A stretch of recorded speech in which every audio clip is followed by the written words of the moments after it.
అందరికీ నమస్కారం. ఇలా నా వింటర్ చాలా బ్యూటిఫుల్గా ఎండ్ అయింది. అసలు స్నో అయితే చాలా ఎక్కువ పడి ఉండే అండ్ ఎంత బాగుందంటే అది చాలా సూపర్ సాఫ్ట్ అనమాట. అంటే అప్పుడే పడింది కదా, సో మేబీ అలానే వదిలేస్తే ఏమవుతుందంటే ఐస్ లాగా ఫామ్ అయిపోతుంది చాలా హార్డ్గా. ఈవెన్ దాని మీద నడిచినా కూడా గట్టిగా అయిపోతుంది. యా సో జస్ట్ అరౌండ్ నేనున్న దగ్గరే చక్కగా స్నో ఫుల్ నీ లెవెల్లోకి వచ్చేసింది. అండ్ అక్కడ అంతా క్లీనింగ్ అంతా చేసేవాళ్ళు వచ్చినా సరే లైక్ ఫస్ట్ కొంచెం ఇబ్బంది పడ్డాను. అంటే ఏమనుకుంటారు then I decided okay, so don't think about it, let it go అనుకొని ఫుల్ ఎంజాయ్ చేసేసా. So it was so much fun actually.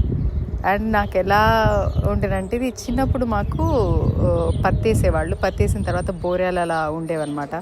Even అందులోకి వాటి మీద జంప్ చేస్తూ ఉండేవాళ్ళం, లేకపోతే ఏదైనా ఎండుగడ్డి ఏదైనా ఉన్నప్పుడు దాని మీదకి జంప్ చేసేవాళ్ళం. సో అలాంటి ఒక kind of child kind of memory చాలా బాగా అనిపించింది.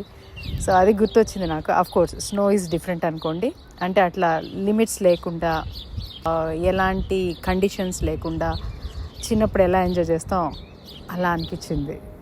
ఐ ఫీల్ లైక్ పెరిగే కొద్దీ మనకు కొంచెం చాలా రిస్ట్రిక్షన్స్ తోటి ఇది చెయ్యాలా అలా చేయకూడదని. But I decided to be okay, just whatever you feel like just do it.